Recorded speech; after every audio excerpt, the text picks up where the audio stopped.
Hello guys! മറിമാണ്ടും കൂശ്മാണ്ടും YouTube ചാനലിലേക്ക് ഒരു നീണ്ട ഇടവേളയ്ക്ക് ശേഷം ഏവർക്കും സ്വാഗതം. സ്വാഗതം. ഞാൻ കൂശ്മാണ്ഡം. എൻ്റെ കൂടെയുള്ളത് ഞാൻ നിങ്ങളുടെ മറിമാണ്ടം. എന്താണ് നമ്മളൊരു ബ്രേക്ക് എടുക്കാൻ കാര്യം? ചില ആരോഗ്യ പ്രശ്നങ്ങളും അല്ലേ? നാട്ടിലേക്കുള്ള നീണ്ട യാത്രകളും ഒക്കെയായി നമ്മളൊരു വലിയ ബ്രേക്കിലേക്ക് തന്നെ പോയി. ഞങ്ങൾ ഞങ്ങളുടേതായ ഒരു കംഫർട്ട് സോണിലേക്ക് തിരിച്ചെത്തിക്കഴിഞ്ഞപ്പോൾ ഞങ്ങൾ വീണ്ടും പോഡ്കാസ്റ്റ് റീസ്റ്റാർട്ട് ചെയ്തിരിക്കുകയാണ്. അത് തന്നെ. ഞങ്ങൾക്കിനിയും ഒട്ടനവധി ടോപ്പിക്കുകളുണ്ട്. പക്ഷെ ഇപ്പോൾ നമ്മൾ ഡിസ്കസ് ചെയ്യാൻ പോകുന്നത് ഇപ്പോൾ വളരെ ട്രെൻഡിങ് ആയിട്ടുള്ള കേരള പ്രേക്ഷകരുടെ എല്ലാവരുടെയും ടിവിയിൽ ഇപ്പോൾ ഇടം പിടിച്ചിരിക്കുന്ന ബിഗ് ബോസിനെ കുറിച്ചാണ്. അതെ. ഇപ്പൊ ഇത് സീസൺ 7 അല്ലേ? സീസൺ 7 നീ 7ന്റെ പണി എന്നാണ് മോഹൻലാൽ പറയുന്നത്. അതെ. നീ ആദ്യം തൊട്ട് ബിഗ് ബോസ് ഫാൻ ആയിരുന്നോ? അതെയോ? അല്ല, ഞാൻ സത്യം പറഞ്ഞാ ഈ ഏറ്റവും മികച്ച സീസൺ എന്ന് പറയുന്ന സീസൺ 1 ഒന്നും കണ്ടിട്ടില്ല. ഞാനും കണ്ടിട്ടില്ല. ഞാൻ ഞാൻ സീസൺ 3ഉം 4ഉം ആണ് കണ്ടിട്ടുള്ളത്. 5ഉം 6ഉം കണ്ടിട്ടില്ല. പക്ഷെ വീണ്ടും 7 നീ പറഞ്ഞോണ്ട് ഞാൻ റീസ്റ്റാർട്ട് ചെയ്തതാ. എനിക്ക് തോന്നുന്നു ഒരു കോവിഡ് ടൈം തൊട്ടാ ബിഗ് ബോസ് ഫോളോ ചെയ്തത്. കോവിഡിന്റെ സമയത്ത് ഒരു സീസൺ ഹാഫ് വേ നിർത്തിവെച്ചായിരുന്നു. പിന്നെ ആ. അത് കഴിഞ്ഞ് ഡോക്ടർ റോബിന്റെ ഒക്കെ സീസൺ നമ്മൾ ഒരുമിച്ച് കണ്ടില്ലായിരുന്നോ? അതെ, അതെ. ഡിംപിൾ ബാലിന്റെ ആയിരുന്നു. മണിക്കുട്ടന്റെ ഒക്കെ ആദ്യത്തെ അതെ, അതെ. മൂന്നാമത്തെ. ആ. അതെ, അതെ. ഉം. അതിനുശേഷം പിന്നെ ഇപ്പം സീസൺ 7 ആയിരുന്നു. വീണ്ടും ഞാൻ സ്റ്റാർട്ട് ചെയ്തു കാണാൻ. പിന്നെ ഒരു സമയത്ത് കഴിഞ്ഞപ്പം കൂഷ്മാണ്ഡവും കാണാൻ തുടങ്ങി. ഇതുവരെ കണ്ടത് വെച്ചിട്ട് ഏറ്റവും ഇഷ്ടപ്പെട്ട സീസൺ ഏതാ? എനിക്ക് എന്തായാലും എന്റെ അഭിപ്രായത്തിൽ ഏത് സീസൺ ആണെന്ന് ഞാൻ കൃത്യമായിട്ട് ഓർക്കുന്നില്ല. പക്ഷെ ട്രാൻസ്ജെൻഡർ ആയിട്ടുള്ള നാദിറയും പിന്നെ റിയാസ് ഒക്കെ ആ. ഉണ്ടായിരുന്ന സീസണും എനിക്ക് വളരെ അടിപൊളിയായിട്ട് തോന്നി. അവരൊക്കെ ആക്ച്വലി അന്നൊക്കെ എന്ന് വെച്ചാൽ കുറച്ചുകൂടെ ആൾക്കാർക്ക് ഇങ്ങനെ LGBTQ+ അങ്ങനത്തെ കമ്മ്യൂണിറ്റീനെ കുറിച്ചൊന്നും അത്ര ഐഡിയ ഒന്നും ഇല്ലാത്ത സമയത്ത് അവര് ഭയങ്കരമായിട്ട് എഡ്യൂക്കേറ്റ് ചെയ്യുന്ന പോലെ തോന്നി. അതിൽ കൂടെയാണ് എനിക്കും കുറെയൊക്കെ കാര്യങ്ങൾ മനസ്സിലായത്.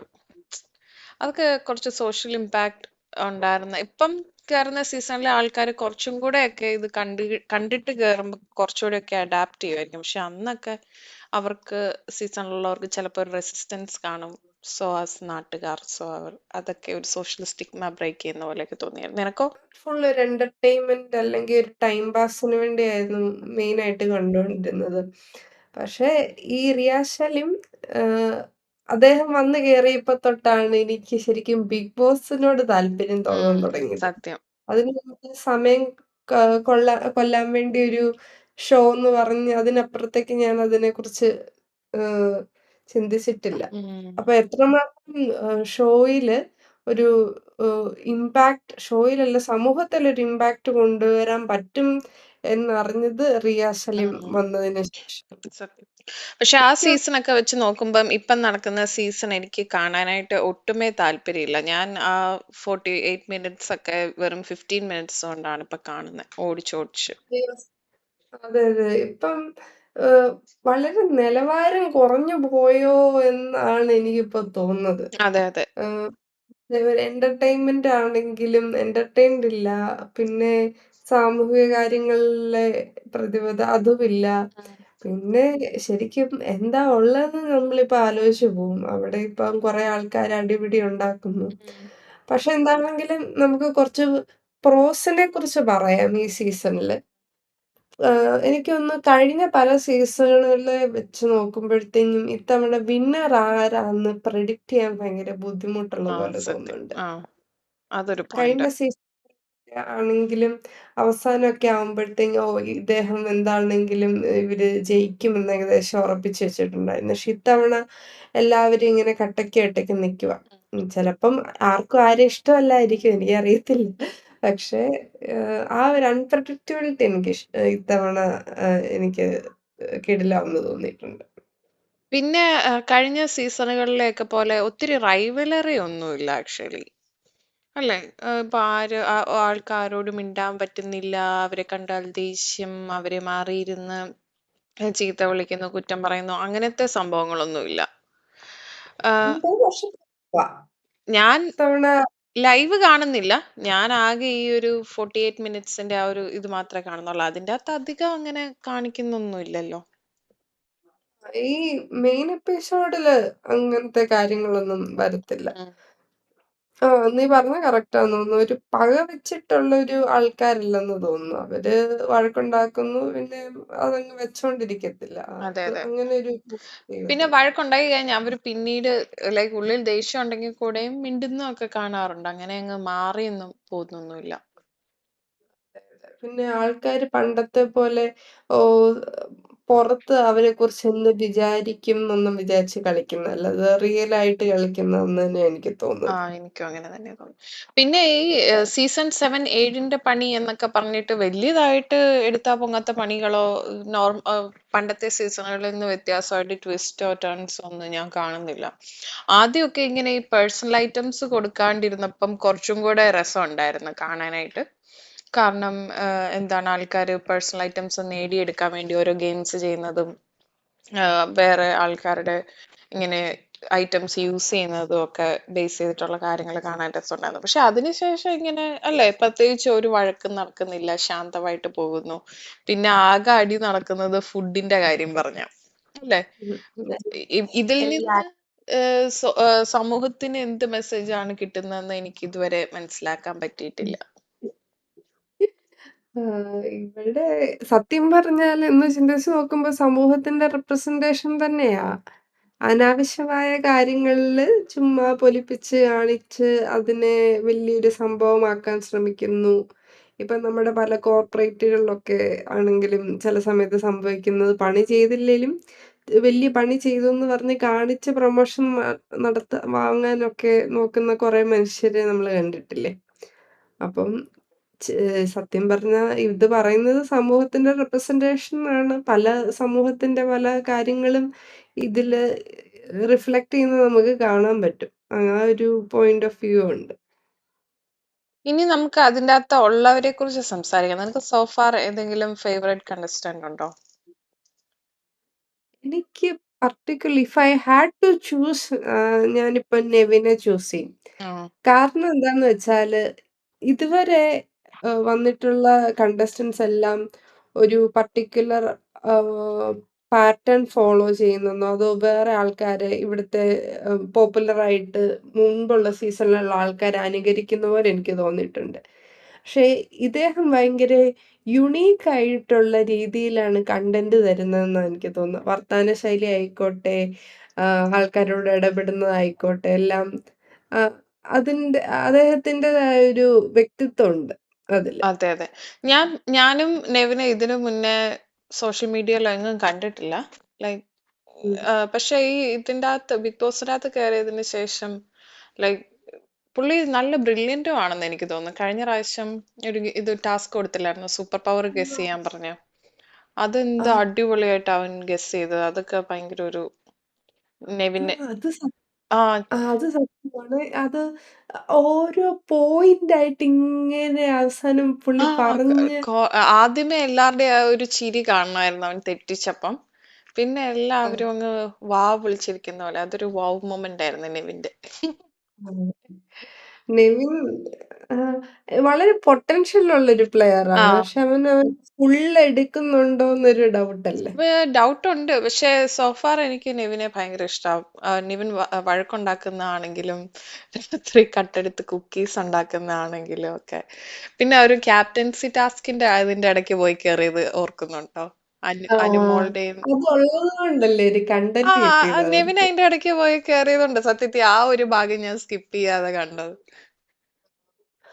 അയ്യോ, അനിമോളെ ഞങ്ങളീ കുറിച്ച് എന്താ അഭിപ്രായം? അനുമോള് അനുമോളിനെ കുറിച്ച് പറയുവാണെങ്കിൽ ഈ സീസണിലെ ഏറ്റവും കണ്ടന്റ് മേക്കർ ചിലപ്പം അനുമോളായിരിക്കും.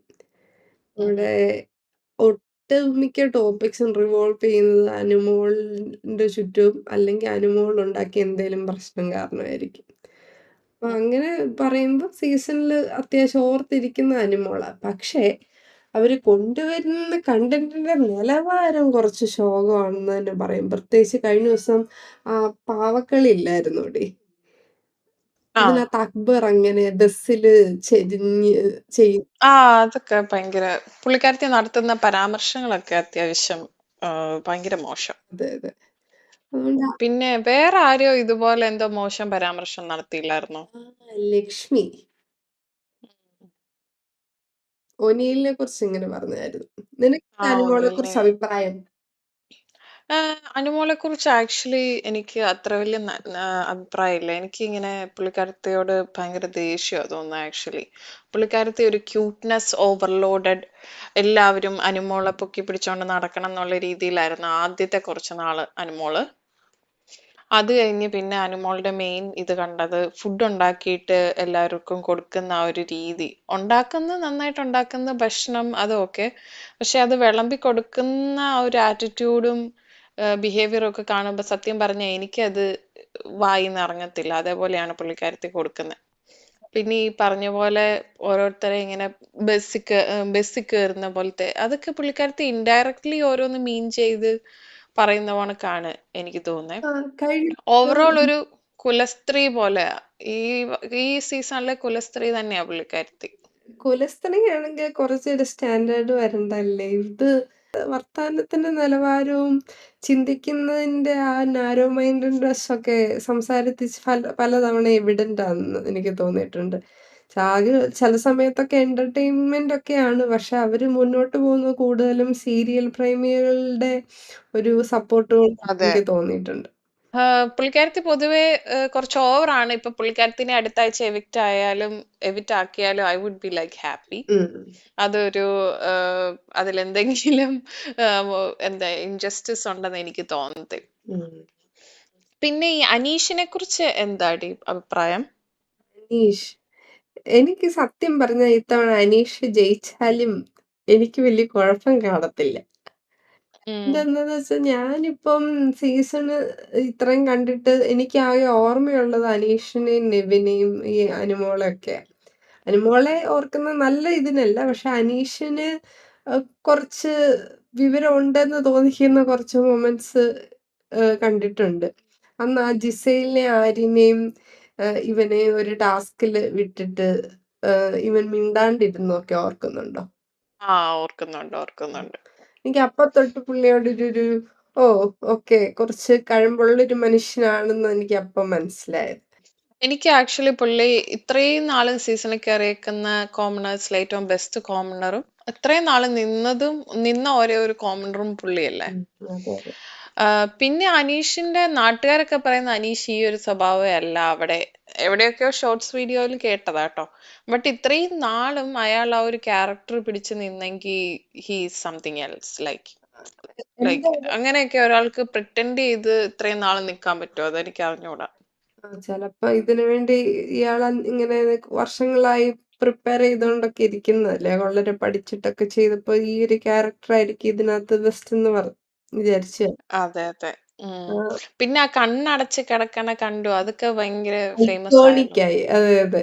അതെ അതെ. അതാ സുരാജ് വെഞ്ഞാറും കൂടെ റെപ്ലിക്കേറ്റ് അത് ചെയ്ത് കാണിച്ചില്ലേ?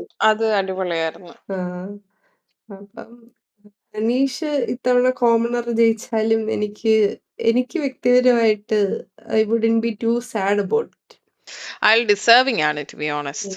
ഇതിങ്ങനെ പലതും ഒരു രീതി നോക്കുവാണെങ്കിൽ ഈ എപ്പോഴും ആവർത്തിച്ച് പറയുന്ന ഒരു സ്ട്രാറ്റജി അല്ലേ. ലൈക്ക് അയാൾ അതെ പറയുന്നത് അതെ. നമ്മളാണെങ്കിൽ ഓർത്തിരിക്കത്തില്ലേ. ഈ ആ. കണ്ണടച്ച് കിടക്കുന്നത് ഞാൻ കണ്ടു. സുപ്രഭാതം ബിഗ് ബോസ് സുപ്രഭാതം. അയാൾ അത് പറയുമ്പോ ഞാനും കൂടെ പറഞ്ഞു പോകുന്നേ. ആ അതെ അതെ അതെ. ആ. വേറെ ആരുടെയെങ്കിലും ഇങ്ങനെ ഡയലോഗ്സ് അങ്ങനെ ഹിറ്റ് ആയിട്ടുണ്ടോ? വേറെ ഇല്ലല്ലോ. അനീഷിന്റെ മാത്രമേ ഇപ്രാവശ്യം നെവിന്റെ ഹിറ്റ് ആയുള്ളൂ. ഹിറ്റ് പിന്നെ ആയിട്ടുണ്ടെന്ന് തോന്നുന്നു. ആ അ- പിന്നെ മറ്റേ ജാൻമണി അല്ലായിരുന്നോ ഇതിനു മുന്നേ ആ. എനിക്ക് വീട്ടിൽ പോകണം എന്നൊക്കെ പറഞ്ഞ പോലെ ഹിറ്റായത്? എടി ഷാനവാസോ? എന്റെ ദൈവമേ! എനിക്കങ്ങേരെ കാണുമ്പോൾ ചോര തിളയ്ക്കും. ഞാൻ പ്രത്യേകിച്ച് ആ സീക്രട്ട് ടാസ്ക് കഴിഞ്ഞിട്ട് അതിനു മുമ്പുള്ള സമയത്ത് ബിന്നിയോട് ആ മാവൊക്കെ എറിഞ്ഞ് അതൊക്കെ കണ്ടപ്പോ എന്നാ മനുഷ്യനാന്നാ ഞാൻ വിചാരിച്ചത്. ഞാൻ ഓർക്കുവാ വേറെ ആര് ജയിച്ചാലും ഷാനവാസ് ജയിക്കത്തില്ല. എന്റെ റീസണിങ് സത്യം. ഇതാണ്. അയാളൊരു ഭൂലോക മണ്ടനാ. അയാള് കാര്യങ്ങൾക്ക് മനസ്സിലാക്കാൻ പറ്റുന്നില്ല. അയാളെപ്പോഴും അയാളുടെ ടാർഗറ്റഡ് ആണെന്ന് ഇങ്ങനെ പേടിച്ച് ചിന്തിച്ചുകൊണ്ടിരിക്കുന്ന. മാത്രല്ല അയാൾക്ക് അതെ, അതെ, ഒടുക്കത്തെ ഈഗോയുവാ. അങ്ങനെ അതെ. ഒരു മണ്ടനും, ഈഗോയിസ്റ്റും, നാർസിസിസ്റ്റുമായിട്ടുള്ള ഒരാൾ ബിഗ് ബോസ് വിജയ് ആവുകയാണെങ്കിൽ നമ്മുടെ സമൂഹത്തിന്റെ റെപ്രസെന്റേഷൻ എന്താന്ന് ഞാനിപ്പോ ചിന്തിച്ചു പോവാ. എടി എന്റെ കുറച്ച് ഒബ്സർവേഷൻസ് പറയട്ടെ. നീ ഇയാൾ അഭിനയിച്ച സീരിയൽ കണ്ടിട്ടുണ്ടോന്ന് എനിക്കറിയത്തില്ല. സീത എന്ന് പറഞ്ഞ. കുറച്ചു കാലം മുന്നാണ്. ആ, എന്റെ അമ്മ അത് കാണുമായിരുന്നു. അത് കാരണം ഞാനും കാണുമായിരുന്നേ. ഉം, അതിൻ്റെ അകത്ത് ഇയാളുടെ വേഷത്തിന്റെ പേരായിരുന്നു രുദ്രൻ. ആ, ഓക്കെ. അയാൾ ഇപ്പൊ ആ ബിഗ് ബോസിൽ കിടന്ന് കാണിക്കുന്നത് മൊത്തം ആ രുദ്രനെ പോലെയാ. അയാള് ബേസിക്കലി അയാളല്ല ബിഗ് ബോസിൽ. അയാൾ ആ രുദ്രനാ. അതാണ് ആ ലക്ഷ്മി പറഞ്ഞ അയാൾ ഒരു ക്യാരക്ടർ പിടിച്ചിട്ടാ ചെയ്യുന്നത്. അത് അയാള് ഷാനവാസ് അല്ല, അയാള് രുദ്രൻ എന്ന് വേണം വിളിക്കാൻ. പിന്നെ ഷാനവാസ് ആണെങ്കി എന്നതാ നീ പറഞ്ഞ വളരെ കറക്റ്റ്. ഒരു മണ്ടനോ ലൈക്ക് അയാൾക്ക് കപ്പ് കിട്ടുവാണെങ്കിൽ ഞാൻ ഇനി ഒരു ബിഗ് ബോസും കാണുമെന്ന് തോന്നുന്നില്ല. ലൈക്ക് അത്രയ്ക്ക് ഗുണനിലവാരം ഇല്ലാത്ത ഒരു മനുഷ്യനായിട്ട് എനിക്ക് തോന്നിയേക്കുന്നത്. ഉം. പിന്നെ അയാളുടെ ആ നോട്ടവും മാനറിസവും എല്ലാം കണ്ടു കഴിഞ്ഞാൽ അയാൾക്കാണ് കപ്പെന്ന് അയാൾ തന്നെ ഡിസൈഡ് ചെയ്ത് ഓൾറെഡി ഇരിക്കുന്ന പോലെ. ഓ, പിന്നെ അയാൾക്ക് അക്ബറുമായിട്ട് എന്തോ ഒരു വിഷയമുണ്ട്. എന്ത് പറഞ്ഞാലും അക്ബർ അക്ബർ അക്ബർ എന്ന് പോലും അല്ല പറയുന്നത്, അക്ബർ. എടി ഞാനും കഴിഞ്ഞ ദിവസം ഓർക്കുവാണ്. ഞാൻ ഈ സിംഗിൾ ആയിട്ടൊക്കെ ഇരിക്കുന്ന സമയത്ത് അയ് ഇത് കണ്ട ഞാൻ വിചാരിക്കും, ദൈവമേ! ഇയാൾ അക്ബറിനെ ഒബ്സസ്ഡ് ആയിട്ടിരിക്കുന്നോണ്ട് ഒരു മനുഷ്യനെ എനിക്ക് കിട്ടണേ എന്ന് ഞാൻ ചിലപ്പോ സിംഗിൾ ആയിരുന്നപ്പോ ചിന്തിച്ചേക്കായിരുന്നു ഓർത്തുപോയി. അതുപോലെയാണ് എല്ലാത്തിനും അക്ബർ, അക്ബർ. അക്ബർ അക്ബർ. ഞാൻ ഓർക്ക് ഇയാൾക്ക് എന്താ അക്ബർ എന്ന് പറയാൻ അറിഞ്ഞൂടെ? അക്ബർ. എനിക്ക് തോന്നുന്ന ഇതാണ്. അയാള് വിചാരിച്ചിട്ട് കാണും അക്ബർ പുറത്ത് ഭയങ്കര സ്ട്രോങ്ങാ. കാരണം അക്ബറിന് അത്യാവശ്യം നല്ല സ്ട്രോങ് പേഴ്സണാലിറ്റിയാ. ഒരു ഉം, അതോറിറ്റേറ്റീവ് ഇതാ. പക്ഷെ നല്ലൊരു അത്യാവശ്യം ഉം, ഫ്രണ്ട്ലി ആയിട്ടുള്ള ഒരു ആൾക്കാര്. ഉം, അയാള് വരുമ്പോ ആൾക്കാര് കൂടും. അപ്പം പീപ്പിൾ ഉം. Generally like him. ആഹ് പക്ഷെ അത് കണ്ടിട്ട് ഇയാള് ത്രട്ടൻഡ് ആയതുകൊണ്ട് ഇയാൾക്കെതിരെ ഇങ്ങനെ അഗ്രസീവായിട്ട് കരുക്കൾ നീട്ടുവാന്നാണ് എനിക്ക് തോന്നുന്നത്. അയാളെ എങ്ങനെയെങ്കിലും ഒരു ബാഡ് ക്യാരക്ടറായിട്ട് ചിത്രീകരിക്കണം. ആൻഡ് ഇൻ എ വേ അയാളുടെ പിആറും മറ്റ് ഷാനവാസിന്റെ പിആറും ഇതെല്ലാം അതുപോലെ ഒരു വില്ലനായിട്ടാണ് അക്ബറിനെ ചിത്രീകരിച്ചിരിക്കുന്നത്. കുറിച്ച് എനിക്ക് പ്രത്യേകിച്ച് അഭിപ്രായങ്ങളൊന്നുമില്ല. ലൈക്ക് പുള്ളി അത്യാവശ്യം നല്ലൊരു പ്ലെയർ ആണ്. വിന്നിംഗ് പൊട്ടൻഷ്യൽ ഉണ്ടോന്ന് ചോദിച്ചാൽ അത് എനിക്ക് അറിഞ്ഞൂടാ. ലൈക്ക് പുള്ളി അത്ര അങ്ങോട്ട് എന്താ ഷോ ഇളക്കി മറിക്കുന്നുമില്ല. എന്നാ അത്ര ലൈക്ക് എന്താണ് താഴെ കിടക്കുന്ന ഒരാളും അല്ല. അങ്ങനെയാ എനിക്ക് തോന്നിയേക്കുന്നത്. അതെ, അതെ. അയാള് അയാള് കഴിവുള്ള ഒരാള് തന്നെയാ. ഇപ്പൊ അയാളുടെ പാരഡി ഇതൊക്കെ പറയുന്നതും ആ, അതൊക്കെ ഓക്കെ. കോമഡി ചെയ്യണമെങ്കിൽ അത്യാവശ്യം വിവരമുണ്ട് അല്ലെങ്കിൽ കുറച്ച് ഇന്റലിജൻസ് ഉള്ള ആൾക്കാർക്കേ പറ്റുള്ളൂ. അപ്പൊ ഇങ്ങനെ നിമിഷ സമയത്ത് ഇതുപോലെ അത് നല്ല രസമുള്ള രീതിയിൽ പാട്ടൊക്കെ പാടുക എന്നൊക്കെ പറയുമ്പോൾ അത് അയാൾക്ക് അങ്ങനത്തെ ഒരു കഴിവുള്ളത് കൊണ്ട് തന്നെ.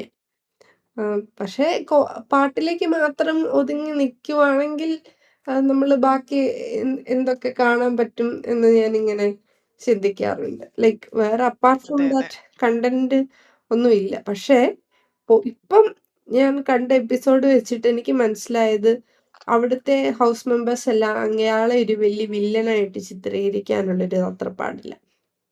അതെ, അതെ. അതിലൊന്നാമനാണ് ഷാനവാസ്. ഉം. ഉറക്കത്തിൽ പോലും പുള്ളി അക്ബർ അക്ബർ എന്ന് പറഞ്ഞുകൊണ്ടാ കിടക്കുന്നതെന്ന് എനിക്ക് തോന്നുന്നു. അപ്പം അയ്യോ! ഇനി നമ്മുടെ ആദില നൂറ. അതിൽ എന്റെ അഭിപ്രായം പറയുവാണെങ്കിൽ ആദില കുറച്ചും കൂടെ നന്നായിട്ട് കളിക്കുന്നുണ്ട് നൂറേനെക്കാട്ടിലും. നൂറ ഒരു പരിധി കഴിഞ്ഞ് പിന്നെ അവിടെ ടൂർ വന്ന പോലെയാ. മറ്റേ രേണുസുതി പോയതിന് ശേഷം ബിഗ് ബോസിൽ ടൂർ വന്നിരിക്കുന്ന ഒരു വ്യക്തിയായിട്ടാണ് എനിക്ക് തോന്നുന്നത് നൂറ. ഞാൻ പറയുന്നത് ബിഗ് ബോസ് കൂട്ട് കളിക്കരുത്, എന്താണ് ഗ്രൂപ്പ് ഉണ്ടാക്കരുത് എന്നെല്ലാം പറഞ്ഞിട്ട് ആദില നൂറ എന്താണ് കാണിക്കുന്നത്? അവരൊരു ഗ്രൂപ്പായിട്ടല്ലേ കളിക്കുന്നത്. അത് എനിക്ക് ഒരിടത്തും അവര് അ- ഗ്രൂപ്പ് ആവത്തേ ഉള്ളടി. കാരണം അവരൊറ്റ അതെ. പ്ലെയർ ആയിട്ടേ വരത്തുള്ളൂ. ഇനി അവര് ഗ്രൂപ്പായിട്ടേ കളിക്കത്തുള്ളൂ. ഓക്കെ. അപ്പൊ അതെന്താണ് ബിഗ് ബോസ് 7ന്റെ മണിക്കകത്തൊക്കെ മോഹൻലാൽ വന്ന് ഗ്രൂപ്പ് കളിക്കുന്നു, പൊട്ടിച്ചെറിയും, അങ്ങനെ ചെയ്യും, ഇങ്ങനെ ചെയ്യും എന്നെല്ലാം പറഞ്ഞിട്ട് ഇതെന്താണ് പൊട്ടിക്കാത്തത്? അതില് നൂറേനെ ഇപ്രാവശ്യം പുള്ളിക്കാരത്തി എവിക്ഷനിലുണ്ടെങ്കിൽ പുള്ളിക്കാരത്തിനെ പുറത്താക്കണം എന്നേ ഞാൻ പറയത്തുള്ളൂ. ഉം. കുറച്ച് ലൈക്ക് അവര് ലൈക്ക് ഔട്ട്സൈഡ് വേൾഡിൽ അവര് കപ്പിളായിട്ട് നടക്കുന്ന അതൊന്നും എനിക്ക് വിഷയമില്ല. പക്ഷെ ഗെയിം കളിക്കാൻ വരുമ്പം ഇൻഡിവിജ്വൽ ആയിട്ട് വേണ്ടേ കളിക്കാൻ? ഉം. അത് ശരിയാ. ഇവിടെ ഇപ്പൊ ഒരു സൈഡ് ക്യാരക്ടറായിട്ട് പോകുന്നുണ്ട് എന്ന് അതെനിക്ക് തോന്നുന്നു അവർക്കും അറിയാന്ന് തോന്നുന്നു. ഇത്തവണ ശരിക്കും ആദിലെക്കുറിച്ച് എന്റെ അഭിപ്രായം എന്ന് വെച്ചാൽ പുള്ളിക്കാരിക്ക് അത്യാവശ്യം നല്ല പ്രസൻസ് ഓഫ് മൈൻഡ് ഉള്ള അത്യാവശ്യം നല്ല വിറ്റി ആയിട്ടുള്ള സ്മാർട്ട് ആയിട്ടുള്ള ഒരു ഗെയിമർ തന്നെയാ. പക്ഷേ ആദിലയുടെ പല കാര്യങ്ങളും നമ്മൾ കാണുമ്പോൾ കുറച്ച് റൂഡായിട്ട് നമുക്ക് ഇറ്റ് വിൽ കം ഓഫ്. ആനേഷിനോട് തർക്കിച്ച് പറയുന്നതും കയർക്കുന്നതും ഇതെല്ലാം കുറച്ച് റൂഡായിട്ട് പൊതുവെ മലയാളി ഓഡിയൻസിന് കാണാൻ പറ്റും. ഇത് കുറച്ച് കോൺട്രവേഴ്ഷ്യൽ ആയിട്ടുള്ള സ്റ്റേറ്റ്മെന്റാ. പക്ഷേ ആദില ചെയ്യുന്ന കാര്യങ്ങൾ ചിലപ്പോൾ ഒരു പുരുഷൻ ചെയ്യുവാണെങ്കിൽ ഇത് ഇത്രയും കോൺട്രവേഴ്ഷ്യൽ ആവത്തില്ല.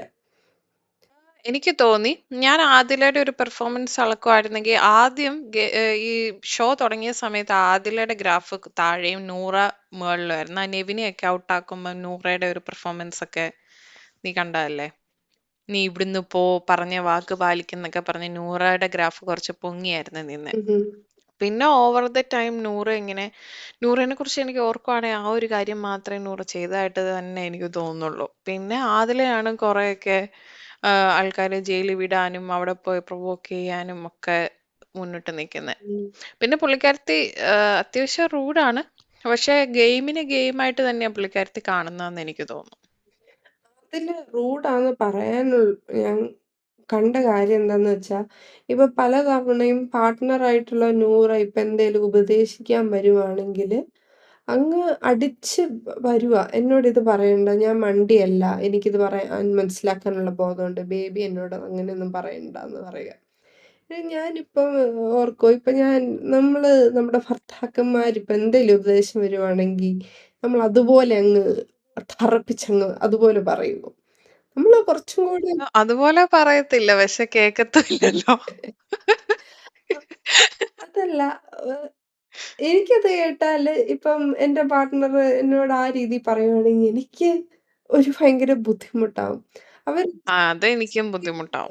ഡോമിനന്റ് റിലേഷൻ എന്നൊക്കെ പറയുന്ന പോലെ അതിലാണോന്ന് എനിക്കൊരു ഡൗട്ടുണ്ട്. കാരണം നൂറ അതെല്ലാം കേട്ടാ "ആ ബേബി ആ ഓക്കെ കുഴപ്പമില്ലാന്ന്" പറഞ്ഞരും.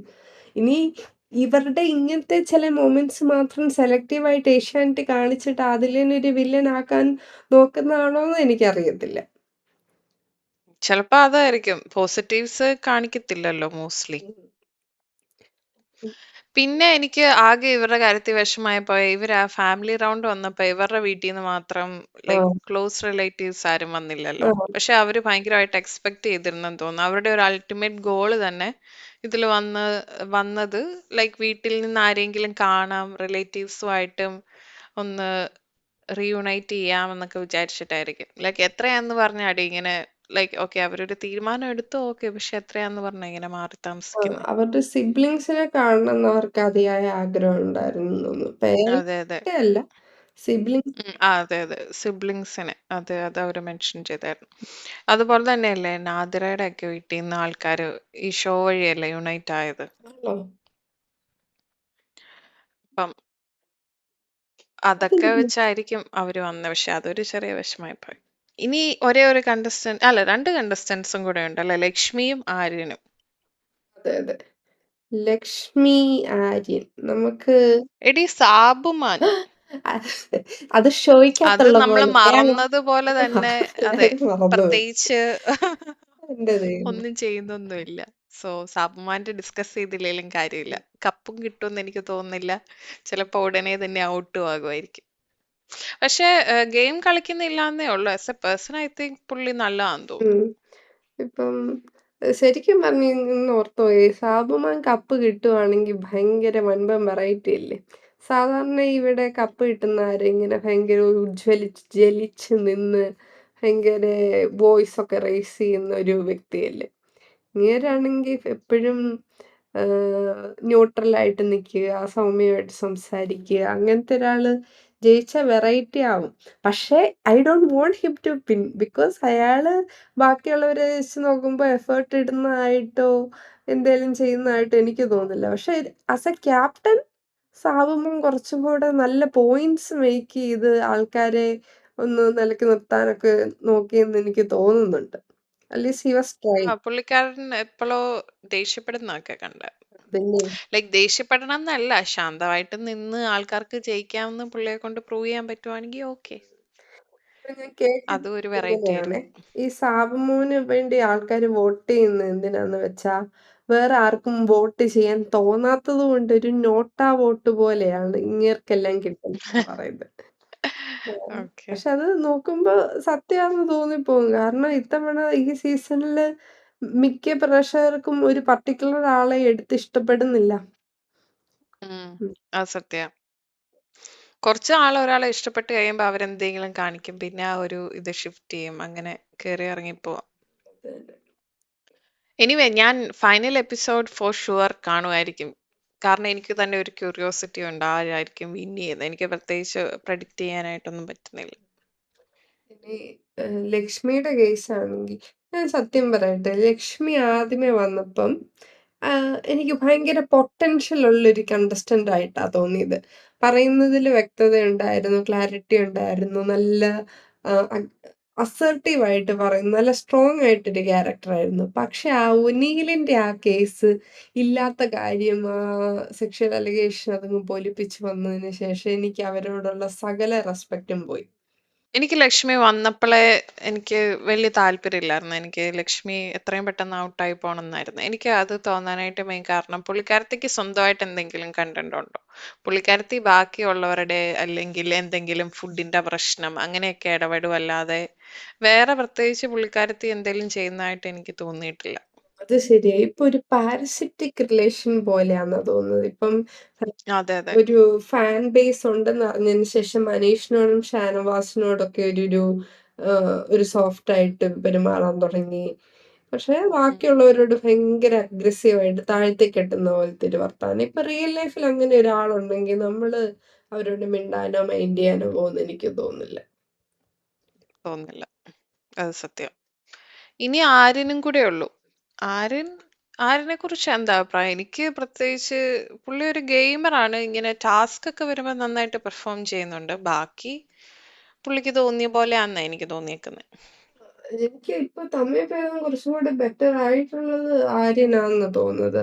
കാരണം ഇവ ടാസ്കിലൊക്കെ ആണെങ്കിൽ വളരെ ആക്റ്റീവാണ്. അയാൾക്കൊരു ഒരു സ്ക്രീൻ പ്രസൻസ് ഉണ്ടല്ലോ.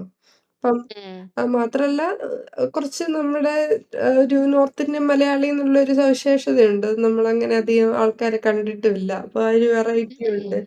പിന്നെ ഉം. ആൾക്കാരോടൊക്കെ ഇന്ററാക്ട് ചെയ്യുന്നൊക്കെ ആണെങ്കിൽ അത്യാവശ്യം ഫണ്ണാ. ഒരു ചില്ല് പയ്യൻ ഉം. എന്നുള്ളൊരു ഇതിലാ കാണുന്നത്. പക്ഷെ അതെ, അതെ. പയ്യൻ. അതെ, അതെ. ടൈപ്പ് എന്ന് പറഞ്ഞ് എനിക്കങ്ങ് തോന്നിയിട്ടില്ല. എനിക്ക് തോന്നിയിട്ട്. എനിക്ക് ആകെ പുള്ളിയുടെ ഒരു ഇത് ഇഷ്ടപ്പെട്ടത്, അവരുടെ വീട്ടിൽ നിന്ന് അമ്മ വന്നപ്പം അടിപൊളിയായിരുന്നു. ആ, അവരുടെ ബ്രദറും ഇതൊക്കെ അ- ആണ്. അതെ, അതെ. ആദിലയോടും നൂറയോടും ഒക്കെ പെരുമാറ്റം, അവരുടേത് വളരെ അടിപൊളിയായിരുന്നു. ഭയങ്കര ഒരു വിദ്യാഭ്യാസമുള്ള സ്ത്രീയാന്ന് മുഖത്ത് എഴുതി വെച്ചിട്ടുണ്ട്. എന്തായാലും ജിസേല് അങ്ങനെ. പോലെ അവൻ കുറച്ചും കൂടെ കളി ബെറ്റർ ആയതുപോലെ എനിക്ക് തോന്നുന്നു. എന്റെ അഭിപ്രായത്തില് ബിഗ് ബോസ് വിൻ ചെയ്യാൻ പറ്റുന്ന രീതിയിലുള്ള ഇൻഫ്ലുവൻസോ കഴിവോ ഉള്ള ഒരാൾ പോലും അതിൻ്റെ അകത്ത് ആഹ്, ഈ സീസണിൽ ഉള്ളതായിട്ട് എനിക്ക് തോന്നുന്നില്ല ആക്ച്വലി. ആര് ജയിച്ചാലും എനിക്ക് പ്രത്യേകിച്ച് കുഴപ്പമൊന്നുമില്ല. എനിക്ക് ഗസ് ചെയ്യാൻ പറ്റുന്നില്ലായിരുന്നു. എന്നെ ആണെങ്കിൽ ഷാനവാസനോ അനുമോക്കോ കിട്ടരുതെന്നേ ഉള്ളൂ. ആ, എനിക്ക് ഷാനവാസിനെ കിട്ടില്ലെന്നുണ്ട്. തബുമാന് കിട്ടിയാലേ എനിക്ക് കുഴപ്പമൊന്നുമില്ല. മിക്കവാറും പിന്നെ ഞാൻ വേറൊരു കാര്യം ഓർത്തപ്പോ പറയുവാണേ, ഷാനവാസിന്റെ വീട്ടിൽ നിന്ന് അവർ വന്നപ്പോ ഷാനവാസ് തടിച്ചല്ലോ, ഞാൻ ഇല്ലാത്തപ്പോ വീട്ടിൽ ഇരുന്ന് എന്നാ കഴിപ്പ അങ്ങനെ പറഞ്ഞ എനിക്ക് ഒട്ടും ഇഷ്ടപ്പെട്ടില്ല. എസ്പെഷ്യലി നമ്മൾ രണ്ടുപേരും തന്നെ കുറച്ച് ബോഡി ഷേമിങ്ങിനോട് എതിരുള്ളത് കാരണം ഒരു റിയാലിറ്റി ഷോയിൽ വെച്ച് അങ്ങനെ പറഞ്ഞാൽ എനിക്ക് ഒട്ടും ഇഷ്ടപ്പെട്ടില്ല. അയാള് നീ അത് കണ്ടില്ലായിരുന്നെന്ന് തോന്നുന്നല്ലേ? താഴത്തെ മനുഷ്യനാന്ന് എനിക്ക് പല സമയത്ത് തോന്നിയിട്ടുണ്ട്. ഇങ്ങനെ ഉം. "ആ മിണ്ടാതിരിക്കെടി, അവിടെ മിണ്ടല്ലെന്നൊക്കെ" പറഞ്ഞ് നമുക്കറിയാം സ്ത്രീകള് പ്രത്യേകിച്ച് വരുമ്പോ ഇയാള് ഭയങ്കര അഗ്രസീവ് ആവുക. ലൈക്ക് ഒരു സ്ത്രീ അഭിപ്രായം പറയുവാണെ അയാൾക്ക് ഏതാണ്ട് വലിയ കുറച്ചിലാന്നുള്ളൊരു രീതിയിലാ എനിക്ക് തോന്നിയിട്ടുള്ളത്. അയാളുടെ ഈ റിയാലിറ്റി ഷോയിൽ വന്ന് ഇങ്ങനെയാണെങ്കിൽ അയാളുടെ വീട്ടിൽ എന്താ കാണിക്കുന്നതെന്ന് എനിക്കറിയ പോലും വേണ്ട. ലൈക് പാവം ചേച്ചി ആൻഡ് കുടുംബം. ഉം. എനിവേ. അവിടുത്തെ മോള് കുറച്ച് ഹാപ്പി ആയിട്ടിരിക്കുവാ. ആ, എനിക്ക് അതെ, അതെ. നെവിനുമായിട്ട് ഭയങ്കര കൂട്ടാണ്. എനിക്ക് അതില് ഏറ്റവും ഇഷ്ടപ്പെട്ടത് മറ്റേ ആ കൊച്ചായിരുന്നു. അത് നല്ല രസായിരുന്നു. നല്ല പാറിപ്പറന്ന് നടന്ന്. ആ കൊച്ച് നല്ല മിടുക്കിയായിരുന്നു. ശ്രദ്ധിച്ചായിരുന്നോ നീ? ഷാനവാസിന്റെ കൊച്ച്. ആ, നല്ല ക്യൂട്ടായിരുന്നു. ആ. അങ്ങനെ. അപ്പൊ കൺക്ലൂഡ് ചെയ്താലോ? ഇൻക്ലൂഡ് ചെയ്യാം.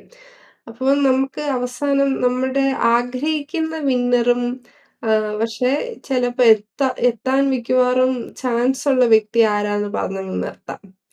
എന്റെ കേസിലാണെങ്കിൽ എനിക്ക് മനസ്സുകൊണ്ട് ഇപ്പം ജയിച്ചാ കൊള്ളാവുന്നത് നെവിനാണെന്ന്. നെവിൻ ഒരു വെറൈറ്റി ബ്രിങ് ചെയ്യുന്നുണ്ട്. ഇതുവരെ കിട്ടാത്തൊരു വെറൈറ്റി.